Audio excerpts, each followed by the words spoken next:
이번 시간에는 4대 보험 파트 중 보수총액 신고 등에 대해서 알아보도록 하겠습니다. 자, 보수총액 신고는 사회보험 관리의 이 부분, 사회보험 관리의 두 번째 파트에서 보수총액 신고하는 거예요. 맨 처음에 설명드렸듯이 항목 설명 때 설명드렸듯이 보험료 신고서는 건설업에 대해서 신고하는 거고, 이건 결과적으로 부가고지지만 얘들은 자진신고로 해서 자진신고 납부에 해당됩니다. 어때? 건설업에 해당된다면 건설업의 보수총액 신고서는 이 부분이니까 이 부분은 참고하시면 될 것 같고, 이번 시간에는 고용보험 고용산재 보수총액 신고서, 건강보험 보수총액 통보서, 국민연금 소득총액 신고서에 대해서 설명을 드리도록 하겠습니다.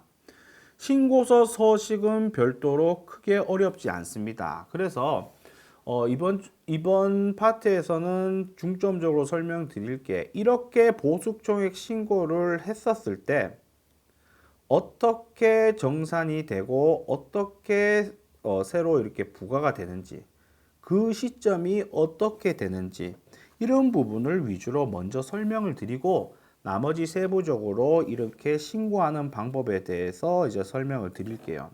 제가 그전 시간에 말씀드렸듯이 실질적으로 보면 건강보험료나 고용산재, 국민연금을 어떻게 계산하고 어떻게 산정이 되고 어떤 시점에 부과가 되고, 이 부분을 아는 게 상당히 중요합니다. 수기로도 계산해서 우리가 정산해서 건강고용산재에서 이렇게 나오는 금액이 맞는지도 한 번씩은 확인해 보고, 이런 부분을 절차를 잘 밟고 연습을 많이 해야 4대 보험 업무에 상당히 효과적으로 업무를 수행할 수 있습니다. 그래서 정산이나 이런 부분에 대해서 설명을 드릴 건데, 이 부분은 상당히 좀 복잡합니다. 아마 초보자들 입장에서는 상당히 복잡하고 이해가 안 될 수도 있는 부분이 있을 수 있어요, 당연히. 그렇지만 교재 관련된 자료를 최대한 설명을 해놨으니까 데이터를 다운받으셔 갖고 교재를 보시고, 이렇게 강의를 듣지 않고서도 강의 내용을 토대로 해서 연습이나 확인을 별도로 꾸준히 한번 해보셔야 됩니다. 그래서 이 부분들은 잘 보셔 갖고 교재를 많이 참고하시면 될 것 같습니다. 자, 보험료 정산 및 결정입니다. 직장가입자의 4대 보험은 전년도 기준으로 당해연도 보험료를 부과하는 구조입니다. 생각해 보시면 그럴 수밖에 없습니다. 당연히 당해연도의 보험료를 어떻게 당해연도 보험료는 당해연도의 소득 기준으로 부과가 될 건데, 어떻게 그 부분을 당해에 알겠어요, 중간중간에. 그죠? 그래서 새로 입사한 경우에는 신고한 기준 금액으로 이렇게 예상 소득을 신고를 하게 돼 있고, 나머지 이제 당해연도에 확정되면은 연도에 알 수 없기 때문에 전년도 기준으로 부과하고 확정 시점인 다음 연도에 정산 및 결정이 된다는 얘기입니다. 그러니까 새로 입사한 경우에는 신고한 금액으로 하고, 이제 계속 근무자 같은 경우는 전년도 기준으로 부과하고 확정 시점인 다음 연도에 정산 및 결정을 한다는 얘기입니다. 국민연금은 이제 적립 개념으로 납입 금액에 따라서 추후 지급받는 금액이 달라지기 때문에 별도의 정산을 하지 않는다고 설명드렸습니다. 그리고 별도의 정산을 하지 않고 그냥 결정을 통해서 앞으로 납부할 금액들을 산정을 하는 겁니다. 결정이죠, 결정. 근데 건강보험료와 고용산재보험은 사실 보험 성격이잖아요. 그래서 소멸할 거니까 정확하게 계산합니다. 그래서 정산을 하고 기준금액을 앞으로 납부할 기준금액에 대해서 보험료 부과를 위해서 앞으로 납부할 기준금액을 산정을 합니다. 이 부분은, 그러니까 보험료 정산은 건강고용산재고 결정 부분은 사실상은 국민연금이다. 이렇게 당연히 이제 건강보험도 결정을 하죠. 그렇지만 어쨌든 정산을 하지 않는다, 국민연금은. 다만 우리가 기준소득 월액 변경 신고를 통해서 변경이 했다면은 정말 변경된 게 사실과 다른지 같은지를 확인해 보고서, 만약에 사실과 다르다면 별도의 정산 절차를 예외적으로 밟긴 합니다, 국민연금도. 그 부분은 우리가 설명을 기존에 기준소득 월액 변경 신고 때 설명을 드렸었습니다. 자, 월별 보험료 부과 시점입니다. 월별 보험료 부과 시점인데요. 자, 이런 박스를 한번 보시면 국민연금입니다.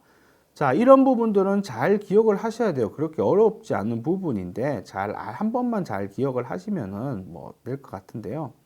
국민연금은 초월 입사자는 당연히 부과합니다.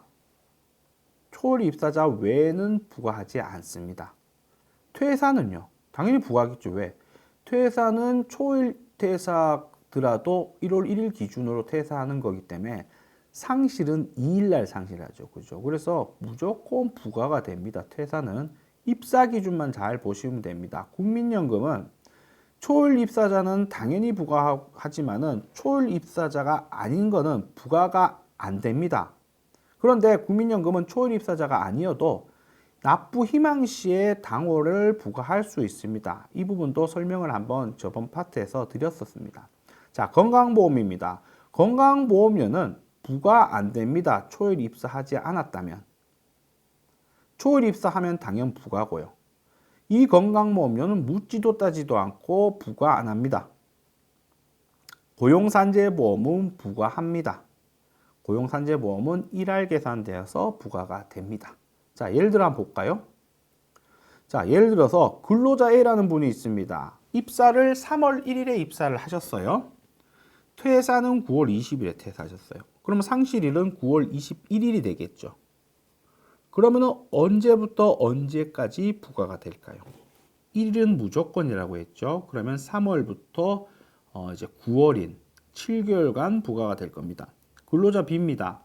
3월 9일에 입사했습니다. 9월 30일에 퇴사해서 상실일은 10월 1일입니다. 자, 국민연금과 건강보험. 초일 입사자는 의무지만 초일 입사자가 아니면은 건강보험료는 묻지도 따지지 않고 미부과고 연금은 선택이 있는데 근로자 B나 C는 입사 시 납부를 희망하지 않는답니다. 입사월에 대한. 그러니까 이제 건강보험과 같이 가겠죠. 그렇기 때문에 당연히 4월부터 9월인 6개월간 부과가 됩니다. 그러나 고용산재보험은 부과 기준으로 본다면은 3월부터 부과됩니다. 3월분은 뭐 31분의 8만큼은 부과 안 되고 그 나머지만큼은 부과가 되겠죠. 이렇게 일할 계산되어지는 겁니다.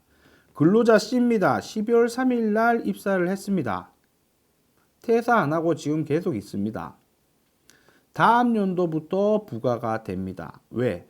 초일 입사자가 아닌 중도 입사자들은 부과가 안 된다 그랬잖아요. 그렇기 때문에 다음 연도부터 국민연금과 건강보험이 부과가 되고요. 고용산재보험은 조금 다르죠. 당연히 일할 계산돼서 부과가 될 겁니다.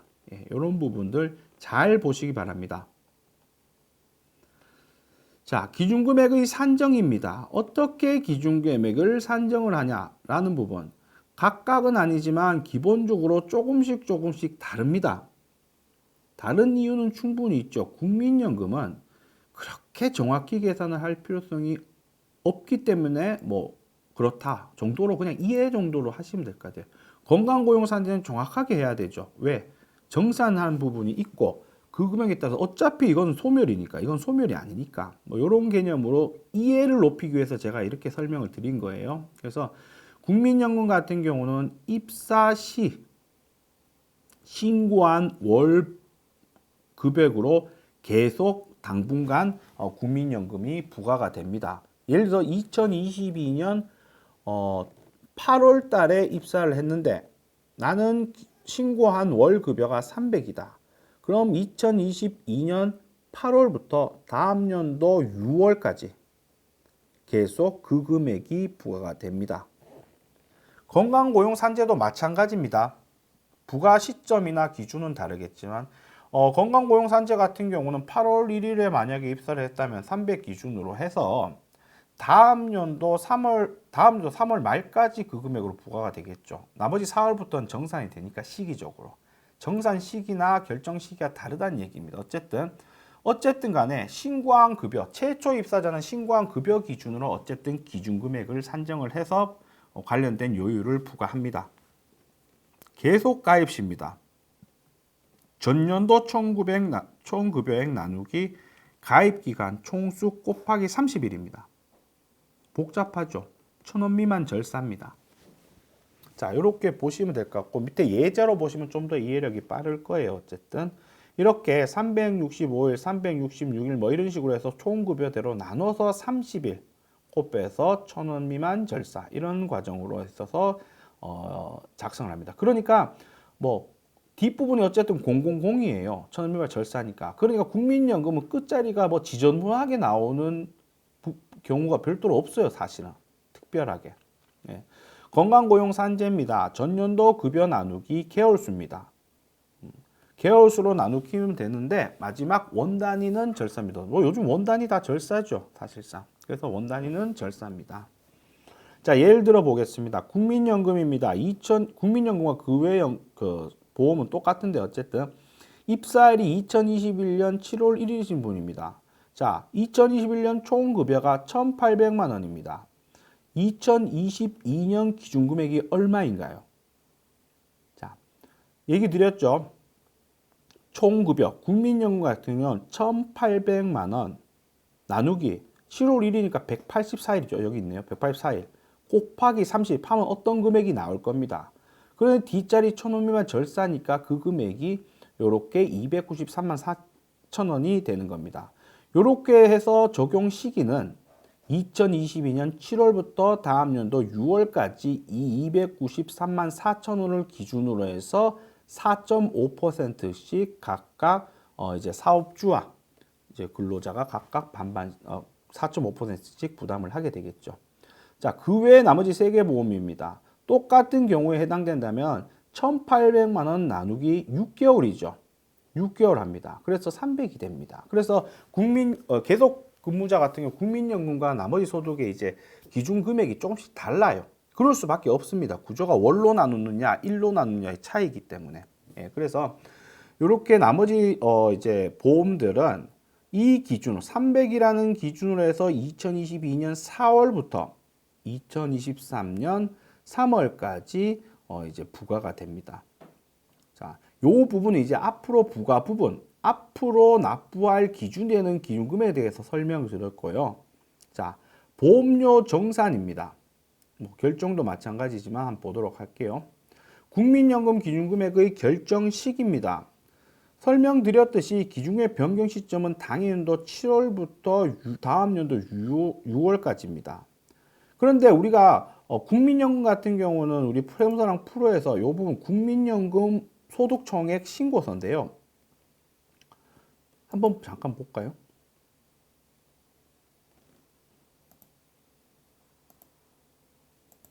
자, 이렇게 하면은 뭐 이런 부분들이 나옵니다.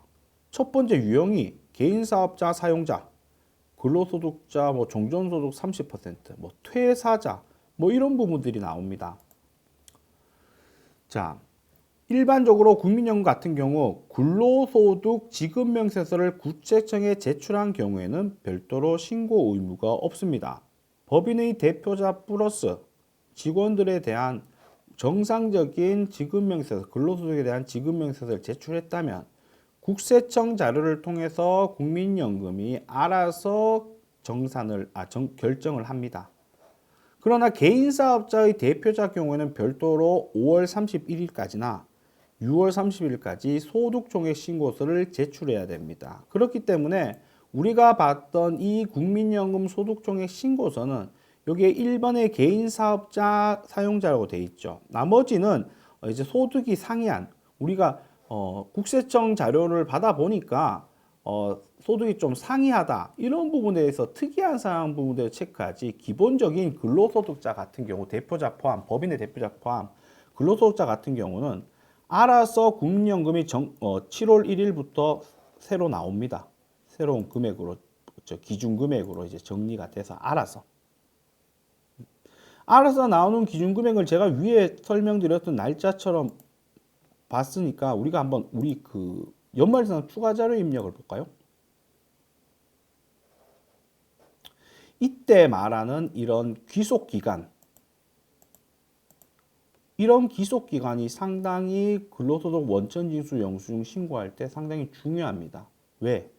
이 금액 기준으로 해서 10월 20일부터 12월 30일 그 금액이 40일이라 치자. 나누기 40 해서 곱하기 30 하는 기준이 이제 국민연금 기준소득이 될 거니까 이 귀속기간 날짜가 정확해야 됩니다. 그러니까 입사일을 정확하게 계산을 해야 사원 등록에 국민연금도 정확하게 반영될 수 있는 부분이니까 그 부분도 한번 설명드렸습니다. 자, 건강보험입니다. 건강보험 같은 경우에는 이제 3월 10일까지 직장가입자 보수총액 통보서를 가랑공단에 제출을 해야 됩니다.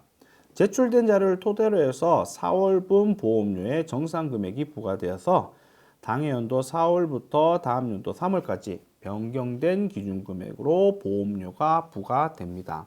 실질적으로 보수총액 통보서는 급여 입력 항목과 개월수를 입력하는 것 외에는 나머지 자료들은 다 입력이 되어서 나옵니다. 예. 자, 건강보험 정산인데요. 이 정산 부분은 잘 보시기 바랍니다. 이건 교재도 나와 있기 때문에 간략하게 설명드리겠지만 건강보험 정산 부분은 실질적으로 많이 사용할 수 있고 최소한 이런 방법들에 대해서 어떤 구조로 흐르는지는 알고 있어야 되는 부분이기 때문에 이 부분 설명을 드리도록 하겠습니다. 건강보험 정산입니다. 자, 입사일이 2021년 7월 1일인 이제 분이에요. 신고 월급여 입사 시점에서는 200으로 우리는 산정하겠습니다 라고 신고를 했어요. 그런데 2021년에 보니까 200만 원이면 200 곱하기 6개월이잖아요. 그럼 1200이 돼야 되는데 보니까 1800이 됐어요. 평균으로 따지면 월 300만 원 정도 되겠죠. 그죠? 그래서 2021년에 납부한 보험료는 200 기준으로 지금 우리 건강보험료 3%라 가정했잖아요. 그러니까 직원이 부담해야 될 건 3%잖아요. 6%라 가정했으니까. 그럼 200 기준으로 월 6만 원의 건강보험료를 부담을 했는데 요율은 지금 이해를 돕기 위해서 이제 6%로 한 거예요. 어쨌든. 그래서 직원이 부담해야 될 거는 근로자가 부담할 거는 6만 원입니다. 한 달에. 그게 이제 1일 입사니까 당연히 개월수는 6개월이 되겠죠. 그러면 그게 얼마인가요? 6만 원이면 66에 36. 36만 원이죠. 그래서 21년에 납부한 보험료 근로자는 36만 원이다. 그런데 계산을 해보니까 월 평균 300만 원이었던 거예요. 그러면 300 곱하기 3%는 99만 원이죠. 9만 원에 6개월이면 9, 6에 54. 54만 원이 된 겁니다. 그러면 36만 원은 냈습니다. 원래 54만 원을 내야 될 근로자가 그 차액인 18만 원을 더 납부를 해야 되는 겁니다. 이런 구조입니다. 밑에 다시 한번 보도록 하겠습니다. 2021년 납부한 보험료입니다. 200 기준이죠. 납부한 보험료는 36만 원입니다. 2021년 정산 보험료입니다. 총 급여에서 2021년 총 급여에서 근무 개월수 6개월을 나누고 3% 곱하고 6개월을 곱하면 결과적으로 54만 원을 납부해야 되는 거였습니다. 그래서 2022년 4월부터는 근로자가 납부할 보험료 이 부분은 4월 급여 대장에 18만 원을 입력을 해야 되는 부분이고 그 금액에 대해서는 이제 그 납부를 이제 4월 급여에 이 납부 금액을 정산해서 급여 대장을 작성해야 되고 이제 4월부터는 근로자가 300만 원 기준으로 해서 3%를 부과돼서 월 9만 원씩 건강보험료가 부과됩니다. 이렇게 정상과 앞으로 결정된 금액에 대해서 관련된 자료를 한번 봤어요. 자, 이 기준으로 해서 밑에 걸 한번 잘 볼게요. 나머지 부분은 동일합니다. 동일한데 입사 일자가 다릅니다. 입사 입자가 같은 7월인데 초일 입사가 아닙니다. 초일 입사가 아니라 중도 입사입니다. 중도 입사에 해당된다면 건강보험료 어떻게 될까요? 묻지도 따지도 않고 7월은 받지 않습니다. 부과하지 않습니다. 같은 기준 금액이 300이라고 치면 2021년에 납부한 보험료가 30만 원입니다. 왜 30만 원일까요? 아까 200 기준으로 3% 하면 6만 원이죠. 7월 달은 부과가 안 됐죠. 그럼 5개월이죠. 그러니까 6, 5, 30만 원입니다. 2021년 정산 보험료 45만 원입니다. 9만 원 빠진 45만 원이에요. 일단. 그래서 차액 부분이 15만 원 더 납부해야 됩니다. 우리가 기준금액을 산정할 때는 잘 보시면 기준금액을 산정할 때는 6개월입니다. 근무 월 포함입니다. 기준금액을 산정할 때 1,800만 원 기준으로 6개월. 초일이든 아니든 7월 31일에 입사했든 7월은 1개월로 봐서 나눠야 됩니다. 그렇기 때문에 6개월로 기준금액 산정할 때는 6개월로 해서 기준금액은 월 300이 돼야 됩니다. 그래서 월 300이 돼야 되는데 부가는 몇 월 몇 월이냐는 거죠. 7월 달 부가 안 한다 그랬잖아요. 초일이 아니니까. 그래서 8, 9, 10, 11, 12, 5개월을 부과하는 겁니다. 그래서 기준금액은 300이 되는데 6개월로 나눠서 거기에 3%인 9만 원에서 5개월인 45만 원이 되는 겁니다. 그 책 15만 원이 납부를 하게 되는 거죠. 그래서 기준금액 산정을 할 때 분모는 근무 월수입니다. 한 달 근무가 아니라 1일이더 근무해도 그 달 포함시켜야 된다는 거죠. 그런데 정산지 정산 월수는 부과된 월수입니다. 부과된 월수면 7월 달은 부과가 안 됐죠. 왜? 초일만 부과되니까. 그런 식으로 해서 산정을 해야 됩니다. 교재에도 나와 있으니까 이 부분 잘 보시면 될 것 같아요. 자, 고용산재보험 정산 및 신고입니다. 고용산재보험은 다음 연도 3월 15일까지 보수총액 신고서를 가난공단에 제출해야 됩니다. 사월분 보험료의 정산금액이 부과되고 당해 연도 4월부터 다음 연도 3월까지 변경된 기준으로 보험료가 부과됩니다. 실무적으로 말씀드렸듯이 근로자가 부담하는 건강보험은 매달 실제 월급여 기준으로 공제하고 있기 때문에 정산을 위해서 근로자와 사업주가 이렇게 정리해야 될 부분들은 없습니다. 다만 이제 사업주와 근로복지공단과의 정산 부분은 있겠죠. 고용산재보험은 기존에는 인별로 이렇게 계산하지 않았지만 어쨌든 이제는 퇴사 시점에 보험료를 개인별로 정산합니다. 그러니까 정산이나 이런 부분에 있어서는 이제 건강보험료와 건강보험공단과 동일한 기준으로 흐르고 있다는 거죠. 그래서 사실 이렇게 보면 신고납부기한, 가입자 취득상의 신고납부기한 이런 것들도 이제 건강보험 쪽하고 맞춰져야 되지 않을까 싶은 생각은 있습니다. 어쨌든 그렇습니다. 자, 이렇게 해서 어떻게 정산을 하고 부과가 하는지 부분을 잘 아셔야지. 제가 저번 파트에 얘기 드렸듯이 중도 퇴사자의 4대 보험을 정산을 하는 시점이 EDI로 신고한다고 해서 이렇게 급여 대장을 만드는 시점과 차이가 나기 때문에 우리가 정산 시점에 대해서 수기 계산을 하지 않으면은 우리 그 공단에 통해서 그 자료를 받는 시기가 급여대장 만든 이후가 될 수 있기 때문에 기본적으로 어떻게 정산을 하고 어떻게 흐른지나 전반적인 이 부분을 좀 잘 이제 아셔야 되는 부분이 있습니다. 이런 부분을 잘 보시면 좋을 것 같습니다. 자, 이제 보수총액 신고서 서식에 대해서 작성하는 방법에 대해서 알아보도록 하겠습니다. 국민연금입니다. 아까 얘기 드린 것처럼 국민연금은 근로자, 법인의 대표자, 이분들은 원천지수 이행사항 신고서를 통해서 지급명세를 제출했기 때문에 자동적으로 7월 1일부터 이제 정산돼서 결정이 돼서 부과가 되기 때문에 별도의 자료를 제출하지 않습니다. 그러나 개인사업자 같은 경우는 5월 말일, 성신이고 대사자 같은 경우는 6월 말일까지 작성을 합니다. 그래서 여러분 국민연금에 대해서 연금 소득총액 신고서는 개인 같은 경우는 이렇게 클릭을 하셔갖고 보시면 관련된 내용이 나옵니다. 자, 여로 했을 때는 사업자 등록과 동일한 사업장의 소득 총액을 반영합니다. 부로 했으면 동일 사업장으로 체크 안 합니다. 뭐 이런 부분의 내용이 있는데요. 실무적으로 보시면은 종합소득세 신고했었을 때 지금은 법인이어서 개인 조정으로 볼 수는 없지만 종합소득세 신고했을 때 사업소득 금액에 이 사업자 번호로 있는 소득 금액, 이게 개인이라면 이 사업자 번호로 있는 사업소득 금액에 대한 소득 금액을 입력을 하는 겁니다. 사업자 번호와 다른 쪽에 소득이 있으면 그건 별도로 직원이 있으면 직장가입으로 별도로 신고를 하는 거고요. 각각 이 사업자 번호. 총 사업자의 소득 금액을 입력하면 큰일 납니다. 이 사업장의 소득 금액을 입력해야 됩니다. 국민연금. 다른 것도 마찬가지지만 그래서 입력을 해야 됩니다. 그러면은 이 입력할 때 개인 사업자 같은 경우 올해 개업을 했다. 그런데 예를 들어서 올해 1월 30일에 개업을 했다. 그런데 직장 가입자는 직원이 6월 1일 날 첫 입사를 했다. 그래서 직장 가입은 6월 1일부터 시작됐다. 그러면 이때 신고할 때 사업장 취득 일자, 실제 근무 시작일 이런 것들은 얼마로 적어야 될까요? 언제로 적어야 될까요? 직장 가입자 처음 시작 시점인 그날을 적어야 될 거야? 아니면은 사업 처음 시작한 1월 30일을 적어야 될까요?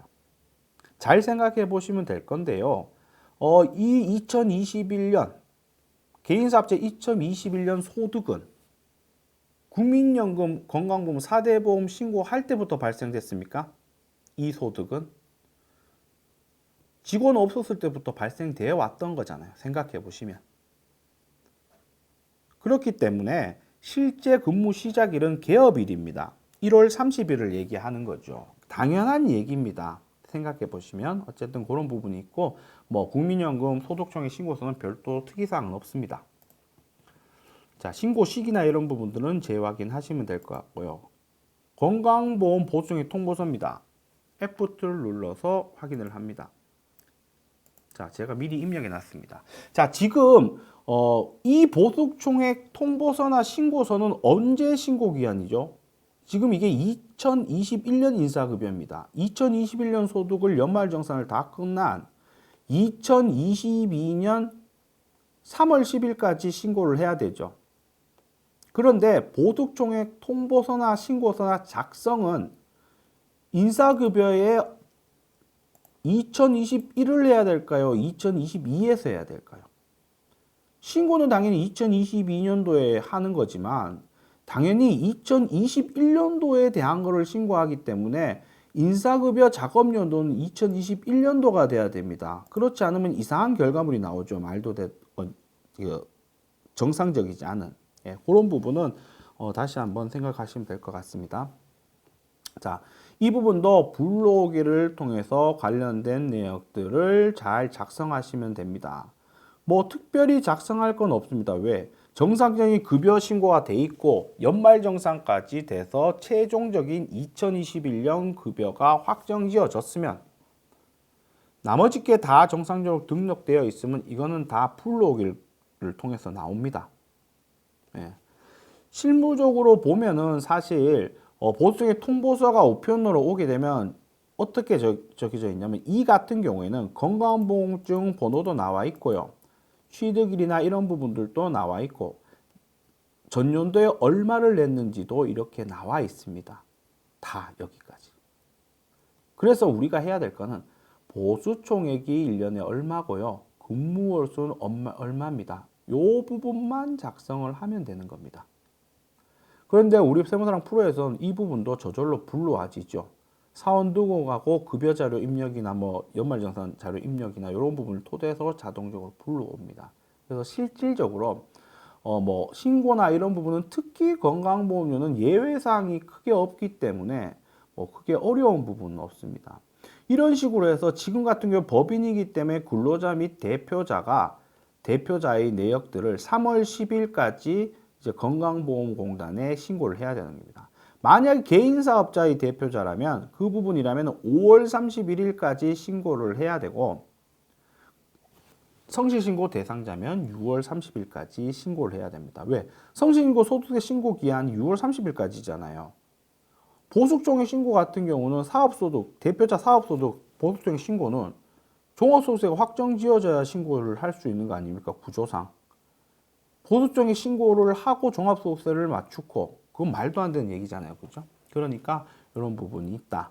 자, 그래서 이 보수총액 통보서도 마찬가지로 공단에 신고를 이렇게 바로 할 수도 있다라는 부분도 이렇게 보시면 될 것 같습니다.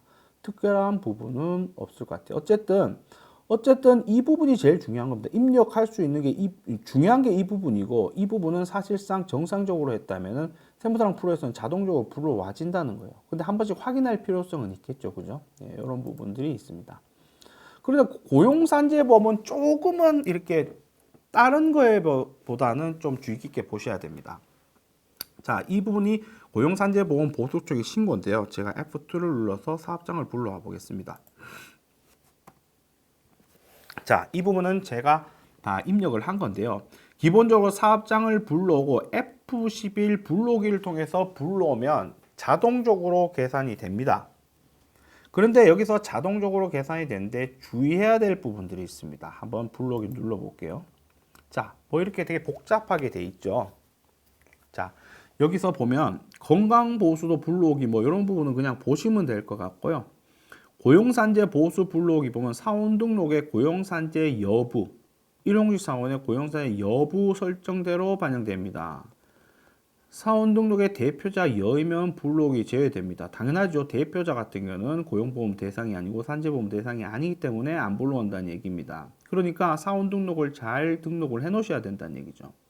자, 나머지는 쭉 보시면 되고 2020년 1월부터는 퇴직정산 제도에 의해서 1월 16일 이후 퇴사자는 보수총액 신고 대상이 아니므로 불로그에서 제외됩니다. 건강보험료와 마찬가지로 퇴사자에 대해서는 이제 보수총액 신고를 안 해도 된다는 거예요. 건강보험이든 고용산재보험이든 중도퇴사자에 대해서는 별도로 하지 않습니다. 보수총액 신고서에서. 왜 안 할까요? 왜 안 한 이유는 상식 잘 생각을 해보시면 우리가 사업장 가입자 자격 탈퇴 신고 있죠. 거기에서 벌써 했어요. 퇴사자는. 그래서 정산도 그쪽에서 다 했잖아요. 그렇기 때문에 이 보수총액 통보서 같은 경우에는 계속 근무자 기준으로 불러와지는 거고 당연히 그것도 맞습니다. 불러와지는 겁니다. 당연히. 그래서 중도 퇴사자는 빠지는 게 맞고 넣으면 절대 안 된다. 이 부분을 설명드리는 겁니다. 근로사수 불러오기 이런 부분은 뭐 특별한 게 없고요. 자, 여기에서 제일 먼저 제일 집중해서 보셔야 될 것은 자동 반영 불가 사항입니다. 65세 이후 새로 고용된 일용직 근로자 불러오지 않습니다. 왜? 일용직 근로자는 언제 입사 퇴사인지 좀 명확하지 않거든요. 어쨌든 60시간 미만 근로자 불러오지 않습니다. 60시간 미만인지 자동적으로 계산하기 힘들기 때문에 그 다음 나머지 내역들에 대해서 요런 부분들은 불러와지지 않으니까 직접 확인하고 작성을 하십시오라는 부분입니다. 요 부분은 어쨌든 참고하시면 될 것 같고요. 자, 여기 위에 다시 한번 올라가면 사원 등록의 경우 고용산재 여부에 따라서 모든 부분이 불러와진다고 했죠. 그래서 저는 이렇게 해서 불러왔어요. 자, 불러왔습니다. 불러왔는데 보면 이 금액, 이 부분은 산재보험이고 이 부분은 고용보험이죠. 이 부분이 6,030만 원이 사실상 우리는 2021년 추가 자료 입력 계속 근무자로 봐야죠. 중도는 포함이 아니니까 계속 근무자의 이 합 급여인 1억 8천에서 백두산이 대표자거든요. 대표자인 4,800이 빠진 6,030만 원이 돼야 됩니다. 자, 딱 맞죠? 6,030만 원. 제가 입력해서 불러와서 정상적인 수치를 만들어 놨기 때문에 그렇습니다. 그런데 다시 한번 불러와 볼게요. 이런 사항들 다 확인하고 불러왔습니다. 자, 불러왔는데요. 설악산 씨 같은 경우 산재보험은 6,030입니다. 고용보험은 빠져 있습니다. 이런 결과가 있어요. 그러면 왜 그렇냐? 그렇게 되면 사원 등록을 가봐야 되죠. 이유를 확인하려고. 아, 설악산 씨였나요? 설악산 씨. 자, 이유를 확인하러 왔습니다. 그런데 고용보험이 불호돼 있습니다. 고용보험이 불호돼 있어요. 우리가 2021년이니까 그런데 차기로 한번 볼까요? 설악산 씨. 자, 제가 메모해놨잖아요. 메모 기능이 2022년부터 있으니까. 국민연금 제외 고용, 고용산재 실업급여 제외입니다. 65세 이상 입사를 했기 때문입니다. 라고 돼 있어요. 제가 설명드렸듯이 65세에 취업을 했다고 해서 고용보험 대상 아닌가요? 대상입니다. 대상이지만 실업급여 부분만 부담을 안 해서 사실 실업급여는 근로자는 실업급여만 부담하기 때문에 근로자가 직접적으로 고용보험을 납부한 게 없어서 이 사원 등록은 설악산 씨의 사원 등록이기 때문에 설악산 씨 사원인 근로자, 설악산 씨가 근로자이기 때문에 근로자 본인은 고용보험 납부할 게 없어서 부로 관리를 한 거였습니다. 그런데 아까 설명드렸듯이 설악산 씨가 고용보험 대상입니다. 실업급여 부분만 적용이 안 되지. 그렇기 때문에 이런 경우에 해당되는 경우라면 반드시 이 부분을 수기로 입력을 해 주셔야 됩니다. 왜? 그래서 고용보험이 6030으로 돼야 돼요. 6030으로 돼야 되는데, 자, 이렇게 해야 이게 정상적입니다. 그러면 6030으로 했으면 우리 실업급여에 대해서 6030 기준으로 부과되는 거 아니야? 라고 생각할 수 있죠. 아닙니다. 걔네들이 알아서 체킹을 해서 고용직용 안정 부분 사업에 대해서의 6300 기준으로 적용할 거니까 그 부분은 걱정을 안 하셔도 되고, 고용보험 대상이냐 여부에 따라서 해야 되지, 근로자가 실업급여 부분을 납부하지 않는다고 해서 제외하면 안 된다는 부분, 이 부분을 잘 보시면 될 것 같습니다. 자, 밑에도 잠깐 보도록 할게요. 자, 산재보험입니다. 일용직 근로자의 산재보험입니다. 자, 기본적으로 상용 근로자에 대해서는 인적사항이나 이런 고용 정보를 취득과 상실을 통해서 고용 정보를 이제 입력을 하거나 이렇게 관리를 합니다. 그런데 일용직 근로자 같은 경우는 그런 식으로 관리하지 않아요. 다만 이제 우리가 일용직 근로자는 그 근로내용 확인 신고서를 이렇게 제출하게 돼 있죠. 그래서 근데 근로내용 확인 신고서를 제출한 이유가 뭡니까? 다음 달 15일까지. 그거 제출한다 해서 납부서가 별도로 나오나요? 납부를 별도로 해야 되나요? 아닙니다. 근로 내역을 그냥 확인하기 위한 겁니다. 근로복지공단에서. 그러면은 그 확인한 내역들의 합과 지금 신고하는 이 내역들의 합이 일치를 해야지 맞는 부분입니다. 이 부분도 일용직 부분도 자동적으로 불러옵니다. 그래서 산재보험은 전체 선체 일용직 근로 기준으로 특별한 일 없으면 총 보수가 이제 입력이 될 거고요. 지금 여기에는 일용직 급여를 별도로 입력하지 않았기 때문에 이 부분이 나오지 않는 부분이니까 그 부분은 아시면 될 것 같습니다. 일단 자, 그리고 여기에서 이렇게 쭉 보시면 일용직 근로자 전체라는 부분이 있고 65세 이후 새로 고용된 일용직 근로사 이렇게 나눠져 있죠. 이 부분은 아까 전에 적용이 안 된다 그랬잖아요. 그러니까 일용직 근로자 중에 고용보험 대상자 전체를 입력하고 그 중에 여기에 해당되는 자를 입력을 하라 라는 부분입니다. 이런 입력들은 나머지는 자동적으로 되겠지만 이 부분은 수기로 입력을 하셔야 됩니다. 그러니까 세무사 사무실 같은 경우는 임의로 판단을 하면 안 되는 부분이죠. 해당 사항이 있다면. 자, 여기 부분입니다. 그 밖의 근로자입니다. 여기는 산재보험만 해당되는 부분이라고 되어 있습니다. 자, 그 밖의 근로자 60시간 미만 상용 근로자, 산재 고용 미적용 외국인 근로자. 산재 고용 미신고 외국인 근로자는 어쨌든 고용보험 지금 이쪽 부분은 밑에 보시면 아시겠지만 산재만 해당된다는 얘기입니다. 고용보험은 해당 안 되는 얘기입니다. 그런데 산재만 해당되고 고용보험은 해당 안 되는데 그 밖의 근로자라고 나와 있습니다. 그 밖의 근로자는 일용직 포함 아닙니다. 일용직은 여기서 작성하게 돼 있습니다. 우리가 일용직으로 신고했던 신고서의 내역들은 여기에 포함시켜야 되는 겁니다. 상용직 근로자도 아니고 일용직 근로자도 아닌 사람에 대해서 여기에 신고해야 됩니다. 그런데 그 밖의 근로자는 산재보험만 해당된답니다. 자, 먼저 산재고용 미신고 외국인 근로자 먼저 얘기를 해볼게요. 자, 산재고용 미신고 외국인 근로자, 여기 있는 그 밖의 근로자는 제가 아까 설명드렸듯이 고용정보를 각 공단에 등록하지 않는 사람들입니다. 이분들은 다 고용정보가 등록되어 있죠. 왜? 입퇴사 신고를 통해서. 그런데 그 밖의 근로자는 고용정보를 번거롭게 그렇게 취득, 입사 신고를 일일이 하라 그러지 않습니다. 왜? 초단시간 근무자나 외국인 근로자 같은 경우는 이렇게 고용정보 개별 인적사항을 요하지 않아요. 너무 금액이 가서 그런지 몰라도. 그래서 이렇게 금액, 총 금액만 넣어라. 인별로 필요 없다라는 부분입니다. 그래서 60시간 미만 상용 근로자, 우리 월 60시간, 우리 쉽게 하면 초단시간 근무자입니다. 주소정 근로시간이 15시간 미만인 사람들. 그래서 60시간 미만 상용 근로자 중에 고용기간이 1개월에서 3개월 미만이고 1개월간 소정 근로시간이 60시간 미만인 고용보험 제외 근로자 중에 산재보험 고용정보를 신고하지 아니한 상용직 근로자의 총 보수를 줬습니다. 아까도 설명드렸지만 일용직과 다른 개념입니다.